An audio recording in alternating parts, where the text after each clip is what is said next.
Se liga aí que nessa aula nós vamos fazer um resumão sobre os 3 tipos de ligações químicas e as propriedades das substâncias formadas por essas ligações. Os 3 tipos que nós vamos ver aqui é ligação metálica, ligação covalente e a ligação iônica.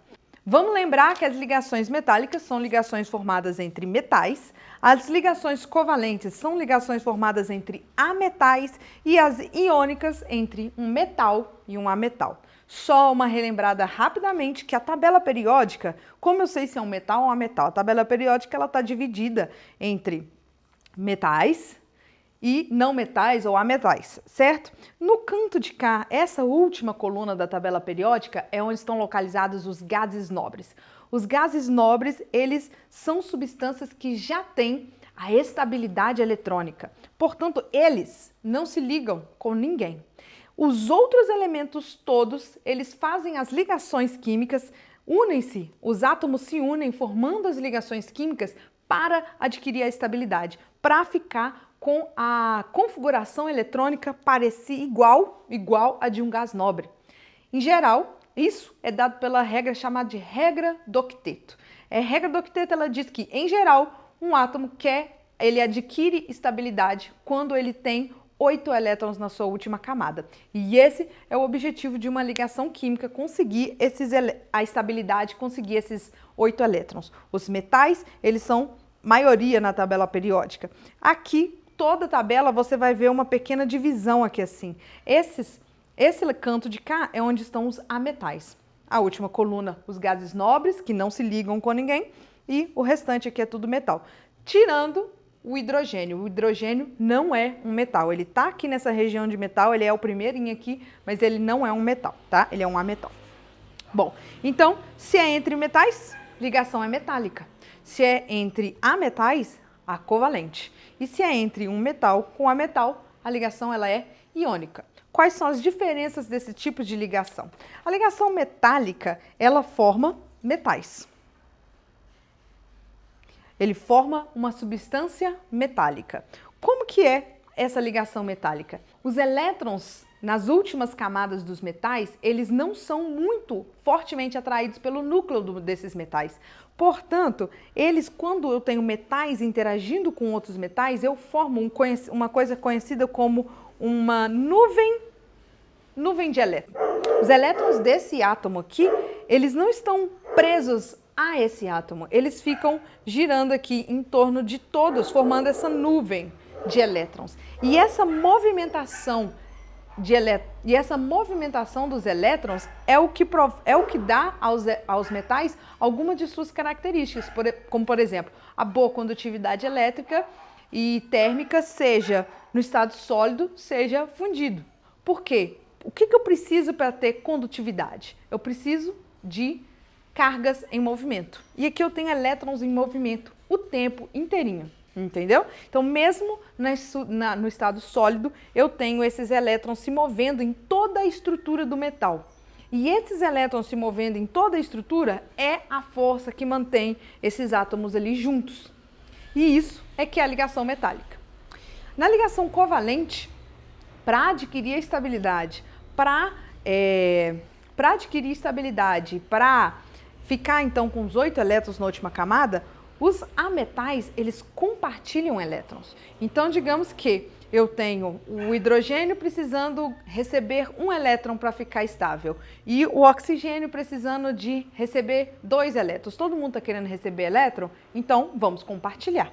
E aí eu posso formar substâncias moleculares. Como são essas substâncias moleculares? Então, elas são aqui unidades, por exemplo, H2O, eu tenho 2 hidrogênios e 1 oxigênio. Eles estão aqui compartilhando elétrons para formar essas moléculas. Na ligação iônica é o seguinte, um metal geralmente ele tem tendência de perder elétron e um ametal ele tem a tendência de receber. Então, se aqui eu tenho 2 que quer receber, eles compartilham. Se na ligação iônica um quer perder e o outro quer receber, o que acontece? O que quer perder, doa para quem quer receber. Então, por exemplo, NaCl. O Na doa 1 elétron para o Cl. Quando isso acontece, eu tenho o Na+, porque ele perdeu 1 elétron, e o Cl-, porque ele ganhou 1 elétron. E aí eles são atraídos por causa da atração eletrostática. Positivo atrai negativo. Só que aí eu não vou formar unidadezinhas assim, porque agora eu tenho vários íons. Então eu vou formar um grande aglomerado iônico, com negativos e positivos todos juntos assim, certo? Formando uma estrutura iônica, uma substância iônica. Então esses são os três tipos de substância que nós vamos ver hoje. Substância metálica, formada por ligações metálicas, substância molecular e a substância iônica. É importante a gente ressaltar comparar algumas propriedades, como por exemplo, ponto de fusão e ebulição. Para as ligações metálicas, para substâncias metálicas e substâncias iônicas, o ponto de fusão e ebulição vai ser alto, porque é difícil você, para fundir um metal e para fundir um sólido iônico, o que eu preciso? Quebrar a ligação entre os átomos. Eu tenho que quebrar essa força que mantém eles unidos. Então, eu vou precisar de muita energia, ponto de fusão e ebulição alto.